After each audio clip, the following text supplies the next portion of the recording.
नमस्कार, मैं आज़ाद कबीर। आप देख रहे हैं न्यू इंडिया न्यूज़। आज दिल्ली विश्वविद्यालय के लिए बहुत बड़ा दिन है और इस वक्त हमारे साथ बात करने के लिए कैंपस ऑफ ओपन लर्निंग की डायरेक्टर मैम पायल मांगो जी मौजूद है। मैम, बहुत बहुत स्वागत है आपका न्यू इंडिया न्यूज़ पे। थैंक यू मैम, आज बहुत बड़ा बिग डे है। स्कूल ऑफ ओपन लर्निंग ने अपने 60 ईयर का सफ़र पूरा किया है, कंप्लीट किया है और आप सबकी मेहनत से आज विश्वविद्यालय का जो दूरस्थ शिक्षा है, डिस्टेंस एजुकेशन है, उसमें क्वालिटी एजुकेशन आप दे रहे हैं। मैम, इस अवसर पे क्या कहना है मैम आपका? आज बहुत ही खुशी का दिन है क्योंकि ये केवल दिल्ली विश्वविद्यालय का नहीं, पूरे भारतवर्ष में पहला इंस्टीट्यूट है जो दूरस्थ शिक्षा का था। और शुरू में जैसे ऐसा माना जाता था कि जिन लोगों को रेगुलर में एडमिशन नहीं मिलता वो दूरस्थ शिक्षा करते हैं, लेकिन अब आज जो हमारे पास रिजल्ट्स आ रहे हैं स्टूडेंट्स के, जिस तरह के स्टूडेंट्स हमारे पास ज्वाइन कर रहे हैं, तो वो स्टूडेंट्स वो हैं जो एक्स्ट्राऑर्डिनरी हैं, जो कुछ ना कुछ करना चाहते हैं, जिनके पास एकेडमिक्स के साथ एक और ऐसी एक्टिविटी है जिसमें वो एक्सेल करते हैं। जैसे हमारे पास बहुत सारे स्पोर्ट्स के स्टूडेंट्स हैं, बहुत सारे ऐसे स्टूडेंट्स हैं जो चार्टर्ड अकाउंटेंट का अपना काम पूरा करना चाहते हैं। इसके अलावा ऐसे स्टूडेंट्स हैं जो अपनी फैमिली बिजनेस चला रहे हैं या अपने लिए कोई नया आइडिया जनरेट कर रहे हैं, अपने फैमिली को सपोर्ट कर रहे हैं, और कहीं भी एकेडमिक्स में वो कम नहीं है। हमारे पास इस बार भी 4000 स्टूडेंट्स का एडमिशन हुआ जिनके मार्क्स 90% से ऊपर हैं।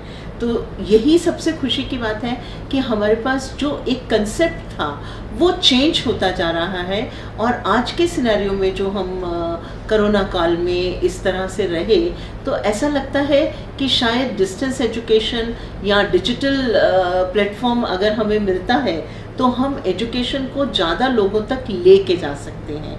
दूसरी बात है कि जो एक फ़िज़िकल मोड ऑफ क्लासरूम है उसमें बहुत इंफ्रास्ट्रक्चर चाहिए और उसके साथ में मैन पावर भी बहुत ज़्यादा चाहिए।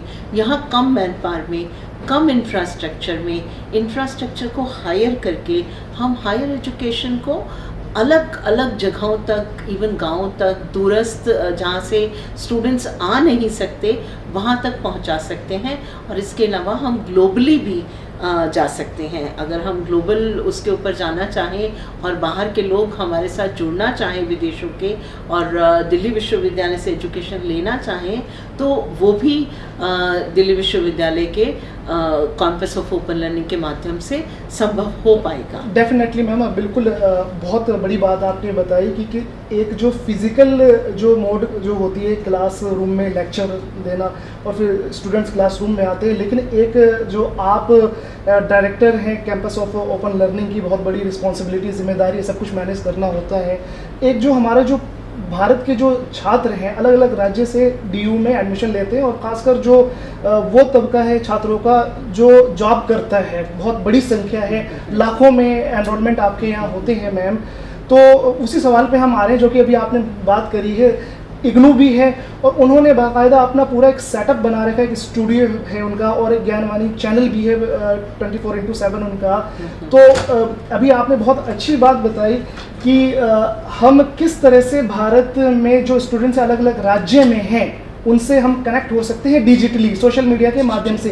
तो उस दिशा में क्या आपके अचीवमेंट है, आपने क्या डिजिटली क्या क्या वर्क कर रखे हैं, बताइए आप। जी, अभी हमारे पास बहुत सारे, जो कोरोना पीरियड में ही हमने शुरू कर दिया था, बहुत सारे लेक्चर्स और कंटेंट, हमारा सारा कुछ ऑनलाइन है।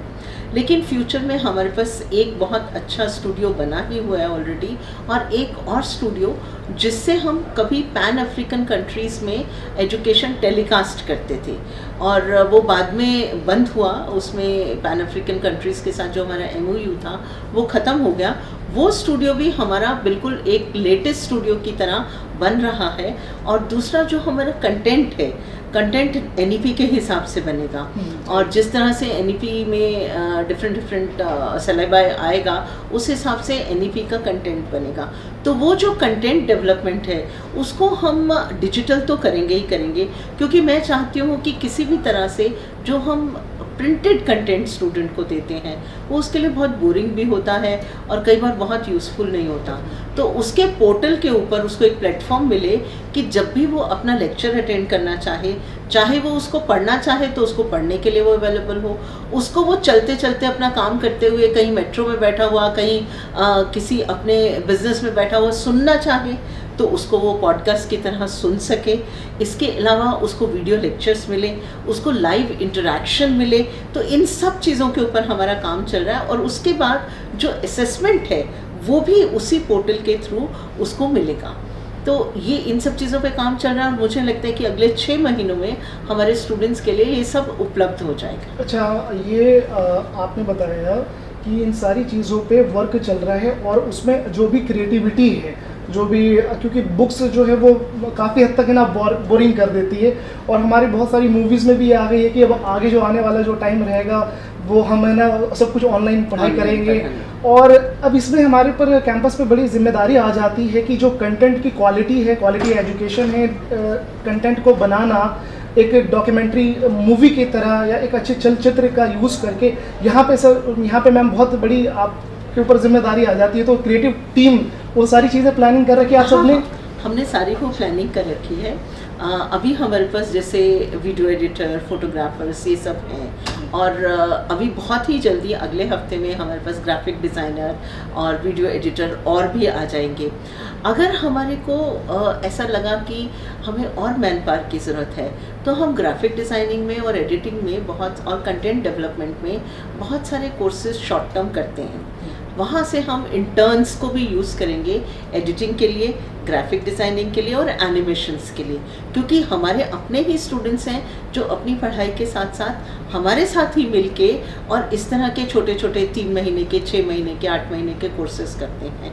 तो उन स्टूडेंट्स को इंटर्नशिप्स भी मिलेगी और हमारे को मैन पावर भी मिलेगी। तो हम मिनिमम रिसोर्सेज में उसको मैक्सिमम करने का कोशिश मैम ना बिल्कुल ये बहुत बड़ी बात यहाँ पे आपने पर्सन आपने सवाल उठाई है, बात भी बताई है। अभी 1-2 दिन पहले हमारे जो संसदीय कमेटी है उन्होंने एक रिकमेंड किया कि जो भारत के जो छात्र हैं पूरे पैन इंडिया में जो भी पढ़ाई कर रहे हैं तो साथ में पढ़ने के साथ है ना एक रोज़गार का जो है पार्ट टाइम उनकी जॉब क्रिएशन के लिए एक रिकमेंडेशन आई है। तो उसी में मैं देख रहा हूँ कि आप लोग एक पहल करने जा रहे हैं। तो उन्होंने एक सिफारिश ये करी है कि जितने भी गवर्नमेंट डिपार्टमेंट हैं उनमें है ना छात्रों का पार्ट टाइम है ना वो आकर के वहाँ पे उनको जॉब मिले और कुछ उन्हें पॉकेट मनी मिले ताकि पेरेंट्स के ऊपर एक बर्डन नहीं आए। तो इस दिशा में आपने बताया कि आप लोग इंटर्नशिप भी देंगी और 2 तरह का इंटर्नशिप होता है, पेड होता है और अनपेड होता है। तो आप लोग इस रोजगार देने की भी आप प्रयासरत हैं? हाँ बिल्कुल। जो इंटर्नशिप्स हम अपने स्टूडेंट्स के लिए करते हैं, ये तो अभी फ्यूचर इंटर्नशिप्स की बात होगी, लेकिन प्रेजेंट में भी जब भी हमें मैन पावर की ज़रूरत पड़ती है, क्योंकि हमारे पास लिमिटेड मैन पावर है, करीब 200 के आसपास नॉन टीचिंग स्टाफ है और 17-18 टीचर्स हैं, तो हम बाहर से मैन पावर लेते ही हैं। टीचर्स जो हमारे पीसीबी में पढ़ाते हैं वो बाहर से आते हैं, लेकिन उसके बावजूद कई बार हमें अपने डेटा को टिक करने के लिए या हमें अपनी लाइब्रेरी में मान लीजिए रीड आउट करना है बुक्स के नंबर को एक्सेशन करना है, तो हमें इंटर्न्स की ज़रूरत पड़ती है। तो हम अपने ही स्टूडेंट्स को बुलाते हैं इंटर्न्स की तरह, उनको पे करते हैं, उनको 1 महीने का, 2 महीने का या कोई पार्ट टाइम इंटर्नशिप्स देते हैं और वही लोग लग के SOL के साथ ये काम करते हैं। और इसी तरह की इंटर्नशिप्स हम प्लान कर रहे हैं कि जो स्टूडेंट्स टेक्निकली हमारे साथ कुछ कोर्सेज कर रहे हैं, जैसे ग्राफिक डिज़ाइनिंग या एनिमेशन का कोर्स कर रहे हैं या वीडियो एडिटिंग का कोर्स कर रहे हैं, तो उनको बुला के अब हम अपने स्टूडियो में जो चीज़ें हमें डेवलप करनी है, जो ऑनलाइन कंटेंट डेवलप करना है, उसमें पॉडकास्ट करना है, वॉइस ओवर देना है, तो ये सारी चीज़ों के लिए हमारे पास स्टूडेंट्स अवेलेबल हैं। हमारे पास एक बहुत बड़ा नंबर है स्टूडेंट्स का और इन्हीं स्टूडेंट्स को हम एक सोशल इंटर्नशिप भी देना चाहते हैं। और उस सोशल इंटर्नशिप्स में जैसे वो किसी स्कूल में जाएंगे, वहाँ पे पढ़ाएंगे, या जो स्टूडेंट्स को जैसे अभी तो एनरोलमेंट तो स्कूल्स में किसी भी लेवल के ऊपर हो सकती है, तो जब एनरोलमेंट होती है तो ज़रूरी नहीं कि उस बच्चे ने पहले कोई पढ़ाई की हो सकता है उसकी डायरेक्ट एनरोलमेंट स्कूल के अंदर 5वीं क्लास में हो जाए, 7वीं क्लास में हो जाए और उस समय उसको कुछ लिखना पढ़ना नहीं आता। तो ये हमारे जो स्टूडेंट्स हैं, हमने एक MOU साइन किया है NGO के साथ में, a drop in the ocean, उनके साथ में मिलके हमारे ही स्टूडेंट्स उन बच्चों को अपने आसपास के स्कूलों में पढ़ाएंगे, जिससे उनको दूर भी ना जाना पड़े। ये तो मैम बहुत अच्छी बात है और ये स्टूडेंट्स की वेलफेयर की बात थी। अब यहाँ पे सवाल ये उठता है कि जो क्वालिटी कंटेंट डिलीवर्ड हो, क्रिएटिविटी आए, इसके लिए जो फैकल्टीज़ हैं, एक तो परमानेंट बेसिस पे होते हैं और एक कॉन्ट्रेक्चुअल बेसिस पे होते हैं, तो क्या आप डायरेक्टर हैं कैंपस ऑफ ओपन लर्निंग की और आपके ऊपर जिम्मेदारी भी आती है, तो पूरी अच्छी शिक्षा प्रणाली बनाने के लिए, क्वालिटी डिलीवर करने के लिए आप हायरिंग अगर आपको लगी तो वो भी आप करेंगी, कर रहे हैं या करेंगे, इस पे क्या कहना है? नहीं, हायरिंग हम लोग करते ही हैं। अभी जो परमानेंट फैकल्टी और परमानेंट नॉन टीचिंग स्टाफ है, उसकी रिक्रूटमेंट भी 1 साल में शुरू हो जाएंगी। और हमारे पास काफ़ी बड़ा परमानेंट स्टाफ था, पर रिटायरमेंट और बाकी सब वजहों से वो काफ़ी पोजीशंस हमारे पास खाली है। दूसरा, हमारे पास जो नए कोर्सेज आए हैं उनके हिसाब से भी हम अपॉइंटमेंट करेंगे, तो हम परमानेंट अपॉइंटमेंट भी करेंगे। और एक मैं रोक रहा हूँ मैं आपको यहाँ पे, लिटरल एंट्री होती है जो फील्ड के अलग अलग स्पेसिफिक, जैसे SOL ने आपने इंट्रोड्यूस किए हैं नए कोर्सेज, PG डिप्लोमाज, जर्नलिज्म, मास कॉम और एंटरप्रेन्योरशिप, स्किल डेवलपमेंट, बहुत सारी चीज़ें आपने इंट्रोड्यूस की हैं। तो फील्ड के जो एक्सपर्ट होते हैं, जो विश्वविद्यालय से निकले हुए होते हैं या प्रैक्टिकली और प्रोफेशनली वर्क कर रहे होते हैं, तो क्या जैसे हमारे अमेरिका में, यूरोपियन कंट्रीज़ में एक्सपर्ट को बुलाया जाता है विश्वविद्यालयों में, डिपार्टमेंट में अलग है, तो आप लोग भी इस दिशा में काम कर रहे हैं? बिल्कुल। Except permanent position? नहीं, परमानेंट पोजीशंस तो एक बात है। इसमें जब हमारी सैटरडे संडेज को पर्सनल कॉन्टैक्ट प्रोग्राम्स होते हैं, उसमें हम काफ़ी सीनियर लोगों को हायर करते हैं, जिनके पास इतना एक्सपीरियंस होता है कि वो बच्चों को कैप्सूल फॉर्म में तुरंत के तुरंत कंटेंट दे पाएँ। तो उनकी जो प्रॉब्लम्स हैं या कुछ वो पढ़ के आए हैं, कोई डिस्कशन है, वो कर पाएँ। That is one part of it. But जो सेकेंड पार्ट है, जिसमें आपने स्किल की बात की, जैसे हम जितने भी डिप्लोमा कोर्सेज कर रहे हैं जो जॉब ओरिएंटेड हैं या स्किल ओरिएंटेड हैं, उसको तो हम कहीं ना कहीं या तो इंडस्ट्री के लोगों के साथ मिलकर करेंगे या फिर उन लोगों के साथ मिलकर करेंगे जो उस फील्ड के एक्सपर्ट हैं। इट इज़ नॉट नेसेसरी कि हम उसको केवल एकेडमिशियंस को दें, क्योंकि जो स्किल की मैपिंग की ज़रूरत है, जो स्किल सेट्स की ज़रूरत है, वो वही कर पाएगा जिसके पास वो स्किल को मैप करने के लिए और स्किल को देने की क्षमता होगी। तो जो ट्रेंड स्किल ट्रेनर्स हैं या फिर इंडस्ट्री के लोग हैं या उस फील्ड में, जैसे आपने जर्नलिज्म की बात की, तो एक सीनियर जर्नलिस्ट कोई हैं जो उनका एक्सपीरियंस है, वो एक्सपीरियंस हम अपने स्टूडेंट्स को देना चाहेंगे। Definitely ma'am. आखिर में एक सवाल आपसे और किया जाएगा मैम कि कैंपस ऑफ ओपन लर्निंग की 2 सबसे बड़ी अचीवमेंट आप क्या बताना चाहेंगे? कैंपस ऑफ ओपन लर्निंग की सबसे बड़ी अचीवमेंट तो ये है कि हम बहुत सारे स्टूडेंट्स के पास तक पहुंचते हैं।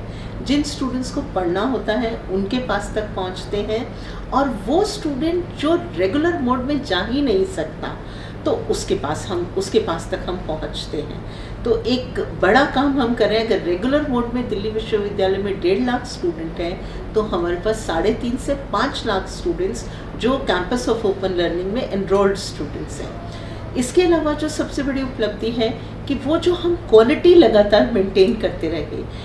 ऐसा नहीं था कि पहले दिन कहीं पे भी, क्योंकि ये ऐसा काम था कि जिसमें इनोवेशंस की ज़रूरत थी और जिसमें तरह तरह के बाहर से जो हम एक्सपेरिमेंट्स कर सकते थे उसकी ज़रूरत थी।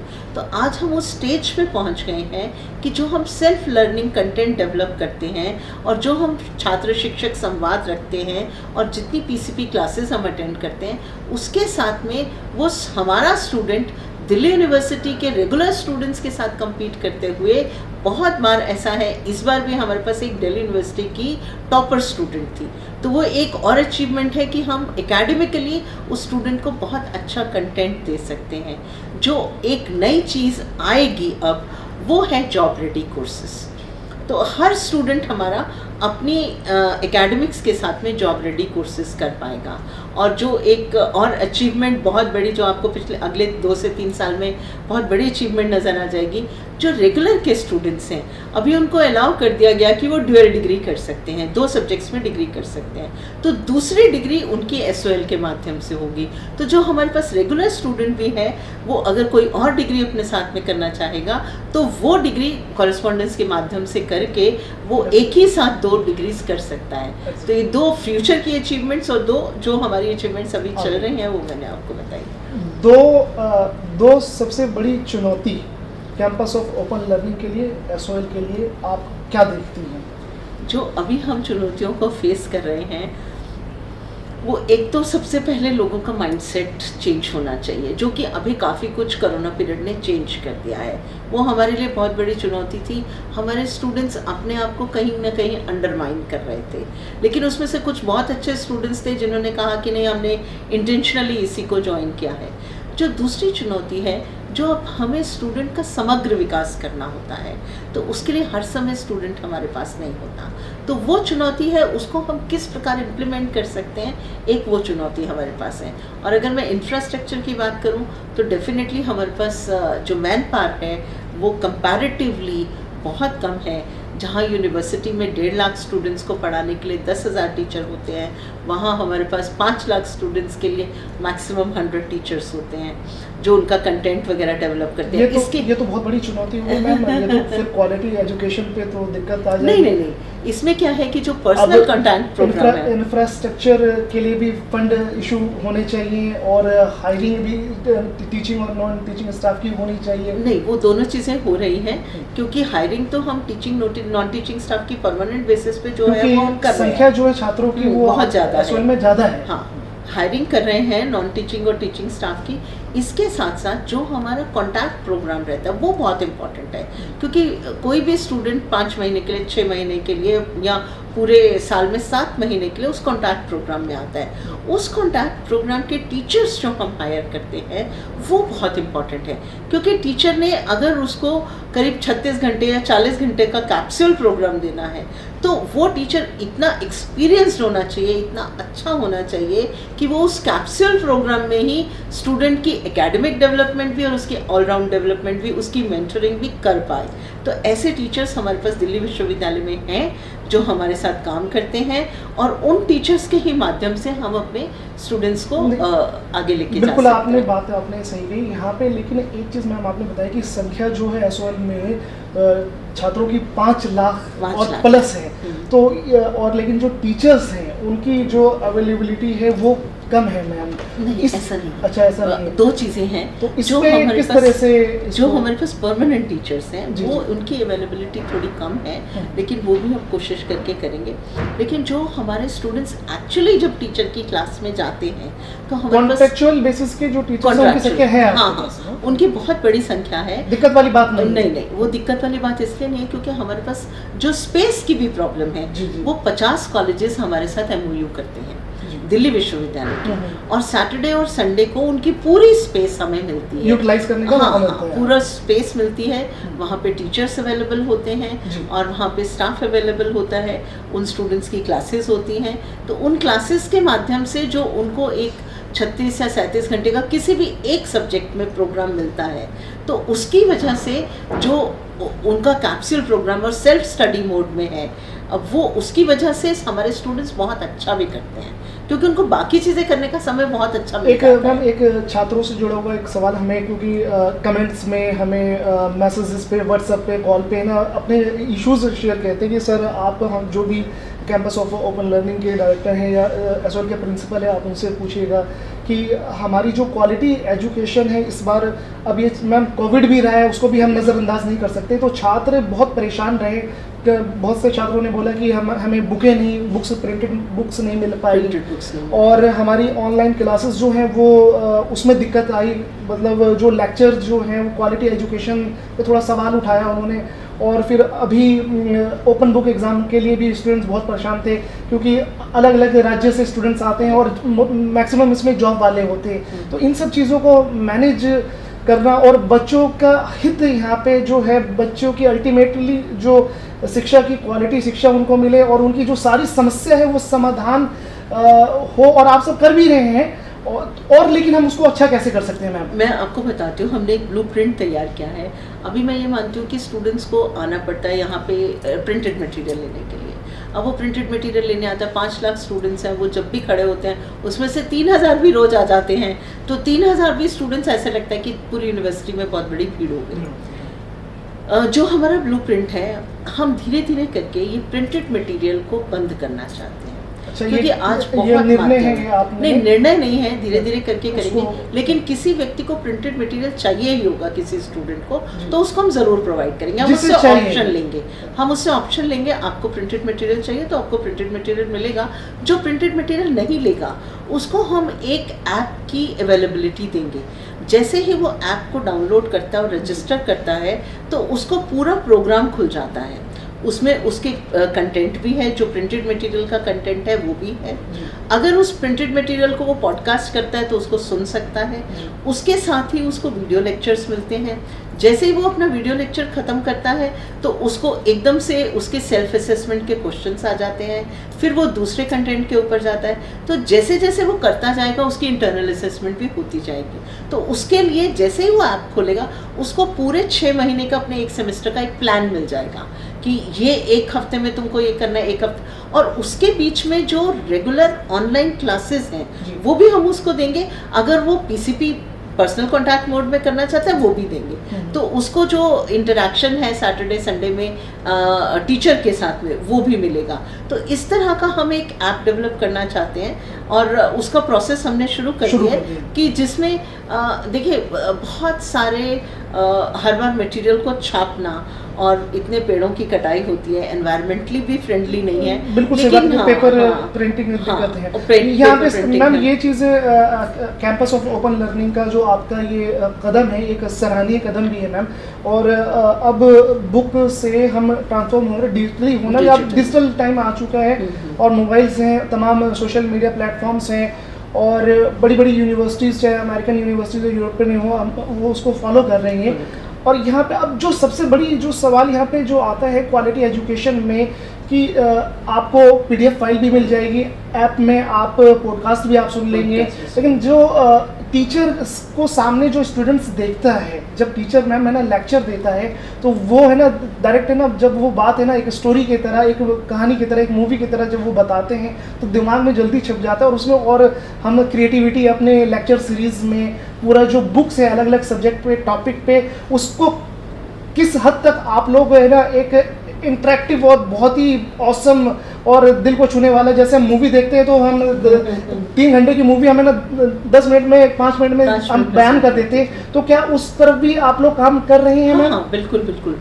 हमारा जो कंटेंट होगा वो बड़ा वर्सेटाइल होगा। उसके बीच में अगर ऑडियो लेक्चर्स हैं, वीडियो लेक्चर्स हैं, तो उसके साथ में एनिमेशंस भी हैं। एनिमेशंस के बाद में अगर कोई प्रैक्टिकल फॉर्म में जाना है तो आपको एक तरह से एग्जाम प्रैक्टिकल फॉर्म में भी जो पूरा उसका डेमोन्स्ट्रेशन होगा वो वहाँ मिल जाएगा। प्लस उसके बाद भी आप इंटरैक्टिव मोड में जाना चाहते हैं तो आप अपने आप को किसी सेंटर में रजिस्टर करा के पर्सनल कॉन्टैक्ट प्रोग्राम में भी जा सकते हैं। इसके साथ साथ ऑनलाइन भी अगर आप जाना चाहते हैं तो ऑनलाइन में भी जो हमारे टीचर्स हैं वो सैटरडे संडे में ऑनलाइन क्लासेस इंटरैक्टिव लिया करेंगे।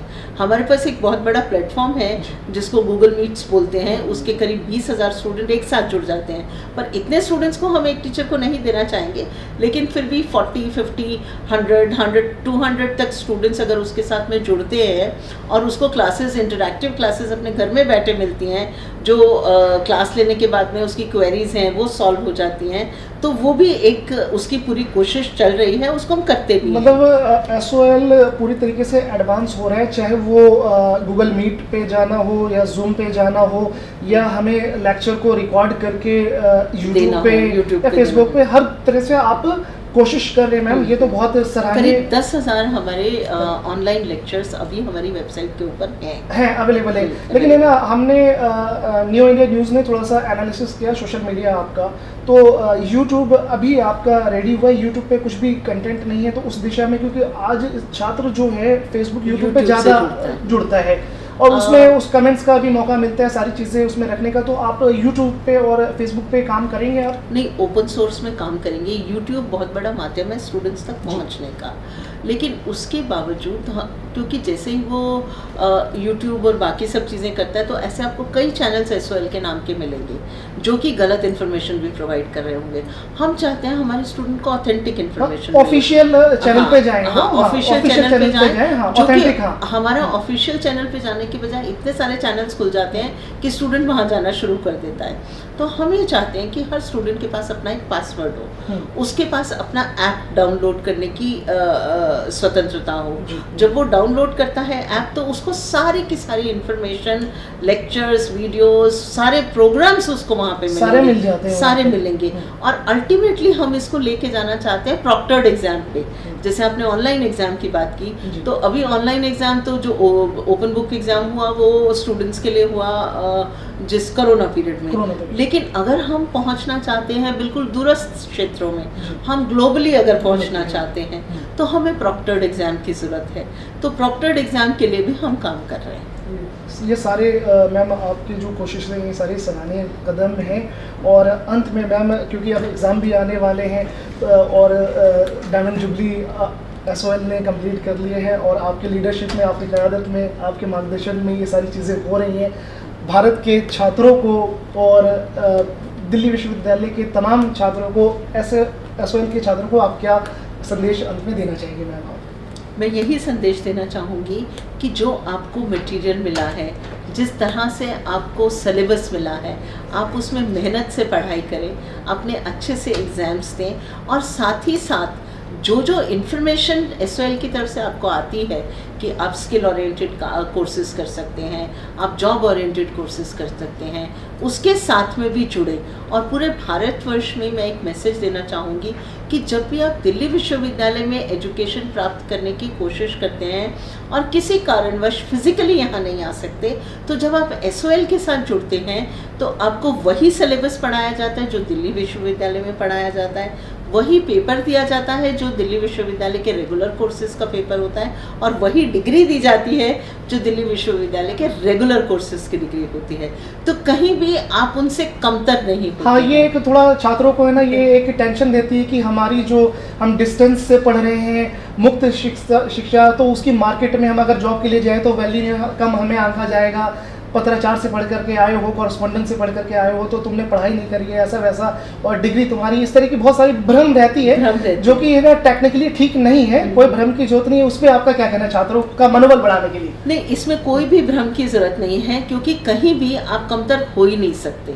आप तो उनसे बेहतर हैं जो रेगुलर मोड में हर समय टीचर की मेंटोरशिप में काम कर रहे हैं। आप सेल्फ स्टडी मोड में भी पढ़ रहे हैं, आपको टीचर मेंटोर्स भी मिल रहे हैं, आप पर्सनल कॉन्टैक्ट प्रोग्राम भी कर रहे हैं, आप ऑनलाइन वीडियोस भी देख रहे हैं, और अपनी स्वयं की मेहनत से आप एग्ज़ाम वो वाला देते हैं जो रेगुलर स्टूडेंट देते हैं। जो पेपर रेगुलर स्टूडेंट के पास आता है वही पेपर आपके पास आता है, जो सिलेबस रेगुलर स्टूडेंट का है वही सिलेबस आप पढ़ के पास करते हैं उसको, और जो आपको डिग्री मिलती है उसके अंदर कहीं भी दूरस्थ शिक्षा या SOL की डिग्री है, ये इस तरह का कुछ भी मेंशन नहीं होता।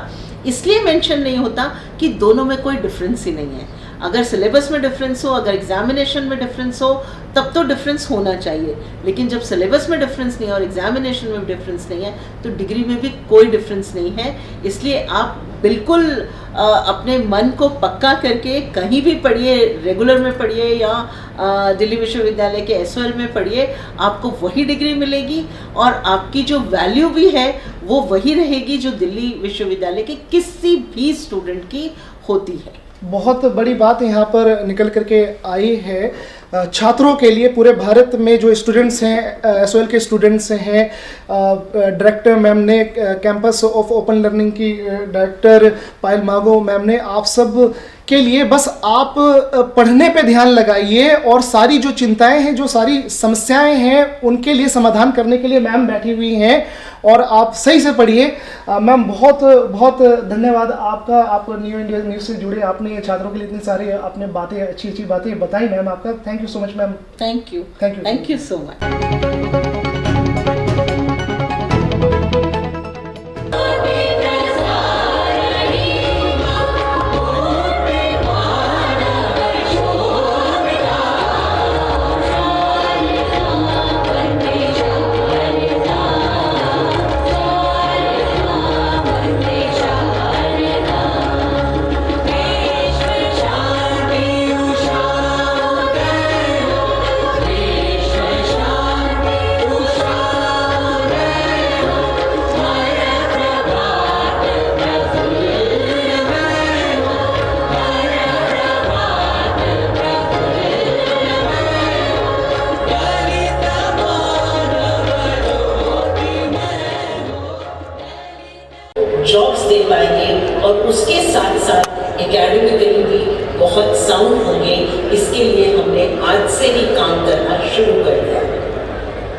पहला काम नए courses campus of open learning और स्कूल ऑफ ओपन लर्निंग में आने चाहिए और वो कोर्सेज ऐसे होने चाहिए जिनकी मार्केट वैल्यू के साथ साथ एकेडमिक वैल्यू भी बहुत ज़्यादा है।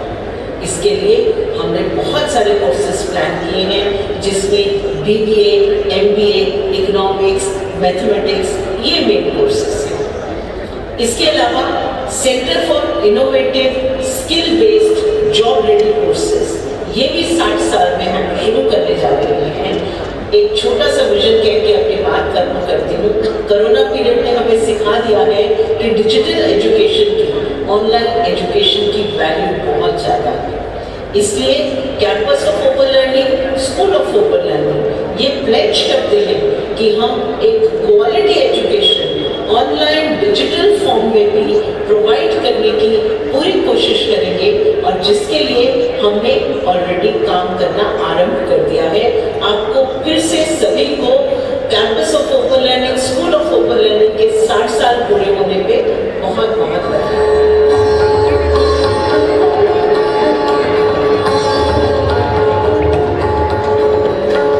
शिक्षा सदैव भारतीय संस्कृति का आधार रही है। लगभग 3000 वर्ष पूर्व भारत में अनेक उच्च शिक्षा केंद्र स्थापित थे।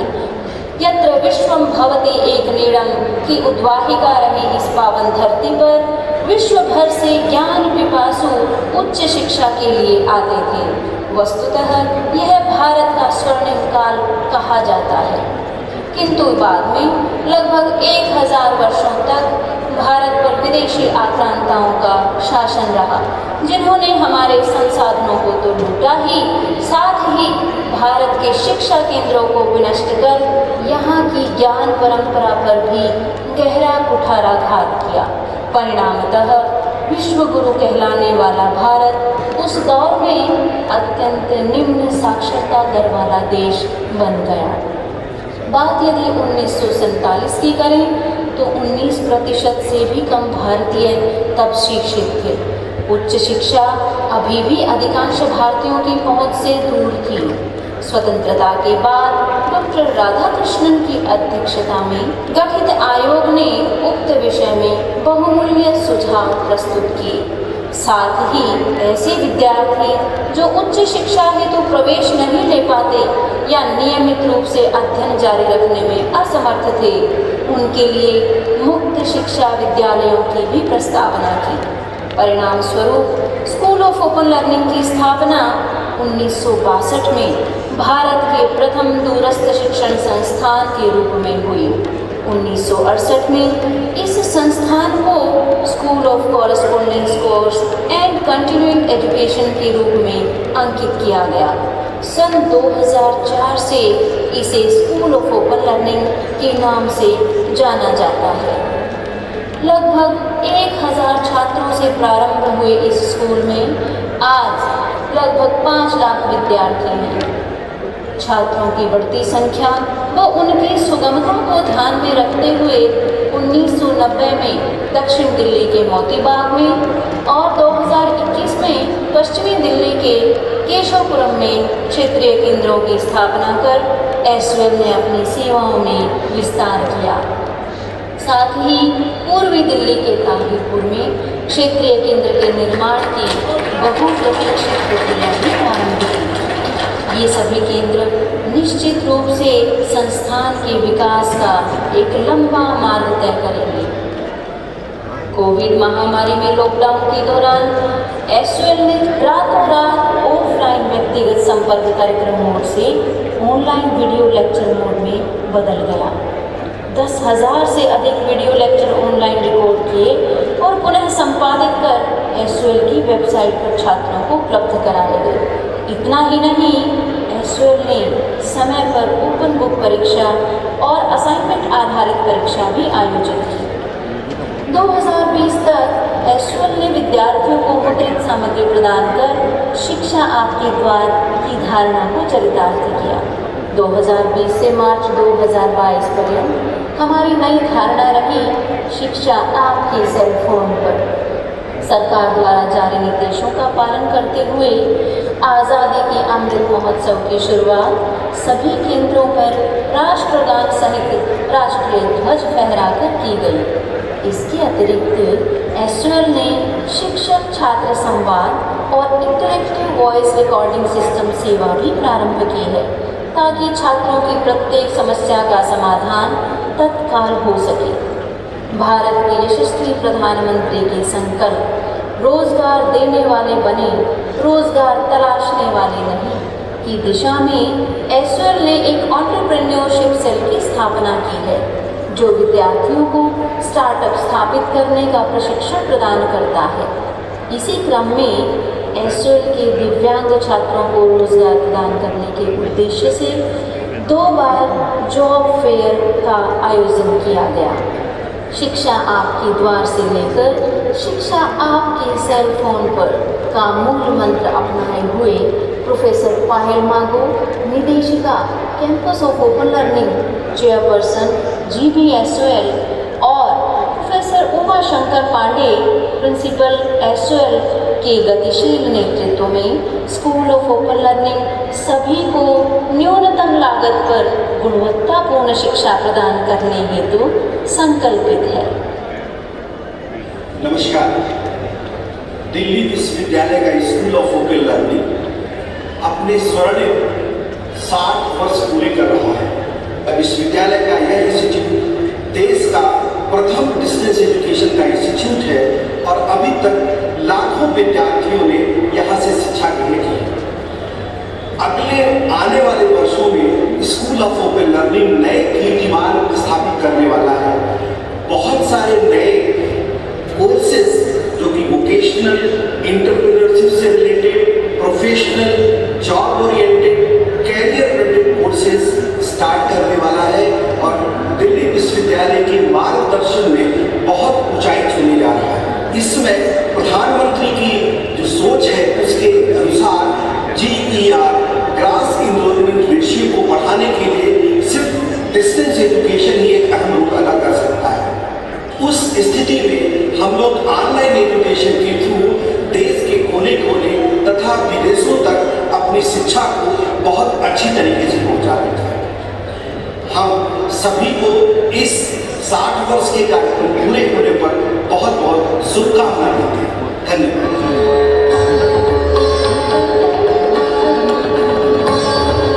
ऑनलाइन इस कार्यक्रम के साथ जुड़े हुए हैं, मैं आप सभी का भी स्वागत करती हूँ।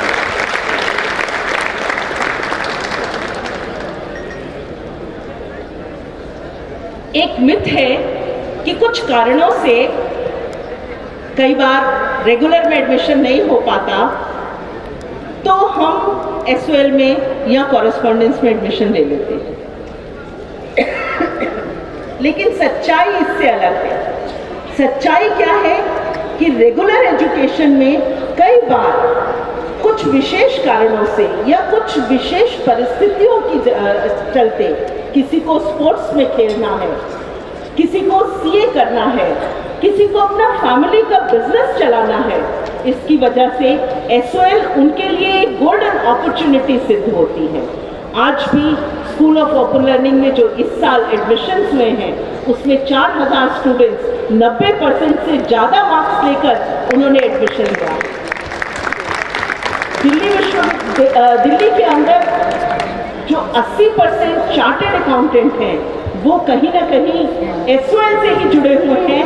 वो अपनी एक डिग्री एसओएल से करते हैं और उसके साथ चार्टर्ड अकाउंटेंसी अलग से करते हैं। अगर हम अपने एल्यूमनाई की बात करें जिनके लिए हम अलग से भी एक फंक्शन करेंगे तो बहुत बड़ी बात मैं नहीं करूँगी। मुझे कल एसओएल के एक एल्यूमनाई का एक छोटा सा पत्र आया और मैंने उनको यहाँ इनवाइट किया, तो वो भी आज हमारे साथ में हैं और जो उन्होंने मुझे पत्र लिखा वो मैं ज़रूर आपके सामने पढ़ना चाहती हूँ। एसओएल के जो एल्यूमनाई हैं डॉक्टर प्रोफेसर हरीश अरोड़ा आज हमारे मध्य में उपस्थित हैं और एक और एसओएल के एल्यूमनाई जिनको मैं पकड़ के लाई अपने साथ में, वो मेरी बड़ी बहन है जो कि स्टेट बैंक ऑफ इंडिया से रिटायर हुई एज ए सीनियर मैनेजर। ये भी एसओएल से ही इन्होंने जब जॉब लग गई तो उन्होंने अपनी पढ़ाई करी। हरीश अरोड़ा जी ने मुझे एक बहुत अच्छा मैसेज भेजा। जो लोग कहते हैं कि दूर शिक्षा केवल उपाधि प्राप्त करने का एक माध्यम है, लेकिन इसके बाद कुछ अर्जित नहीं किया जा सकता, उन लोगों को अपने विचार पर पुनः ध्यान देने की आवश्यकता है। हमारे जो स्टूडेंट्स हैं उनको पुनः इस बात को ध्यान देने की आवश्यकता है कि अगर उनसे कोई कहता है कि एसवाल में पढ़ने के बाद में क्या।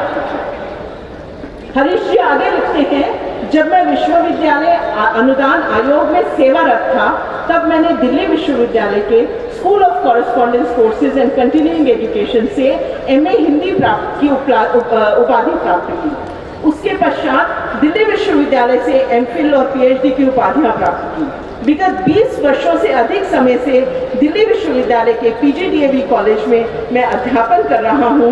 वर्ष 2020 में मेरी नियुक्ति प्रोफेसर के पद पर हो गई और उसके बाद दिल्ली विश्वविद्यालय में जब दिल्ली विश्वविद्यालय में प्रोफेसर के रूप में मुझे आने का मौका मिला तो महात्मा गांधी अंतर्राष्ट्रीय हिंदी विश्वविद्यालय की प्रोफेसरशिप छोड़कर मैं यहाँ पर लौट आया।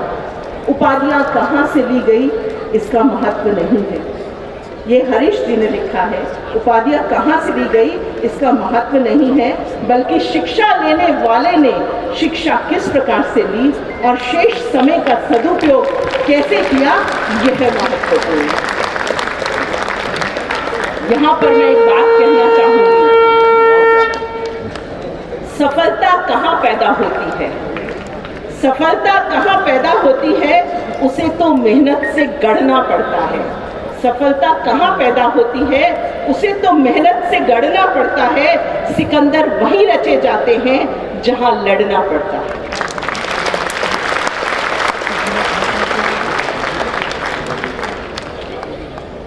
अगर आप हमारे एलुमनाई की एक लंबी लिस्ट के ऊपर नजर डालेंगे तो आपको बहुत ही महत्वपूर्ण जो नागरिक हैं भारत के और भारत के बाहर भी जिन्होंने जाकर बहुत सफलता हासिल की है, वो आप उनको एसओएल के एलुमनाई के रूप में दिल्ली विश्वविद्यालय में कई प्रोफेसर्स एसओएल के एलुमनाई हैं। और जब मैं यहाँ पर आई तो मुझे पता चला कि बहुत भीड़ लगती है यहाँ पे और कुछ काम कराने के लिए स्टूडेंट्स आते हैं। तो जब मैंने ऑफिशिएटिंग प्रिंसिपल से बात की कि इतनी भीड़ क्यों है यहाँ, तो उन्होंने कहा एक रीज़न तो है कि कंटेंट जो हम देते हैं उसके लिए आते हैं, लेकिन दूसरा बहुत बड़ा रीज़न है कि लेटर ऑफ रेफरेंस के लिए बहुत सारे स्टूडेंट्स को विदेश में जाकर अन्य कोर्स करने होते हैं। दूसरी विश्वविद्यालयों में उनको एडमिशन मिल गया होता है और कहीं पे उनको अच्छी जॉब्स मिलती हैं, तो लेटर ऑफ रेफरेंस के लिए हमारे प्रेजेंट स्टूडेंट्स भी और जो एलुमनाइज भी हैं वो बहुत अधिक मात्रा में हमारे पास आते हैं, इसलिए यहाँ पर भीड़ बहुत लगती है। तो ये एक सिंबल है कि किस प्रकार एसओएल में पढ़ने वाला स्टूडेंट बाहर जाकर अपने आप को जॉब्स में ही नहीं बल्कि हायर एजुकेशन में भी बहुत अच्छे से एस्टैब्लिश करता है। एसओएल के नॉन टीचिंग स्टाफ और टीचिंग स्टाफ, इन दोनों का मैं धन्यवाद देना भूल नहीं सकती। 3.5 लाख लोगों का एडमिशन करना, क्वालिटी कंटेंट टीचर्स द्वारा प्रोवाइड करना, उनको पर्सनल कॉन्टैक्ट क्लासेस चलाना, इसके लिए तो मैं कॉलेज के प्रिंसिपल्स का और कॉलेज की फैकल्टी का भी बहुत धन्यवाद देना चाहूँगी, क्योंकि करीब 50 ऐसे कॉलेजेस हैं जो हमारे साथ जुड़े हुए हैं, हमें अपनी स्पेस प्रोवाइड करते हैं और वहाँ पर हम सक्सेसफुली पर्सनल कॉन्टैक्ट प्रोग्राम चला पाते हैं। हर हफ्ते छात्र शिक्षक संवाद करना, चैटबॉट पर रेगुलर बेसिस पर स्टूडेंट्स की क्वेरीज सॉल्व करना, टाइमली रिजल्ट के लिए पूरी कोशिश करना और टाइमली रिजल्ट निकालना, एड ऑन कोर्सेज करना, कोरोना पीरियड में तुरंत ऑनलाइन पे शिफ्ट हो जाना, ये सारे काम एसओएल के टीचिंग और नॉन टीचिंग एम्प्लॉयज़ ने अपने हाथ में बड़े सक्सेसफुली किए हैं और सक्सेसफुली इम्प्लीमेंट किए हैं। इसलिए मैं आप सभी को भी आज 60 वर्ष पूरे होने की बहुत बहुत बधाई देती हूँ और बधाई देती हूँ उन रिटायर्ड ऑफिसर्स को, रिटायर्ड कर्मचारियों को, रिटायर्ड टीचर्स को जो बीज आपने बोया था, आज वो कोशिश कर फल निकलेगा, कोशिश कर फल निकलेगा, आज नहीं तो कल निकलेगा, कोशिश कर फल निकलेगा, आज नहीं तो कल निकलेगा।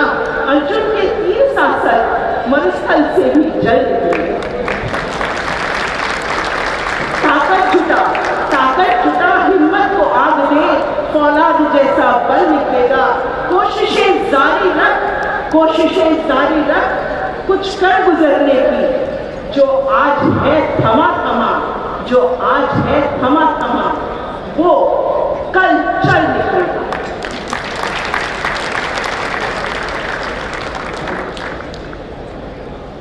कौन कहता है आसमान में सुराख नहीं हो सकता? कौन कहता है आसमान में सुराख नहीं हो सकता? एक पत्थर तो तबीयत से उठा लो यार।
बहुत ही सुंदर, इतनी मधुर प्रस्तुति के लिए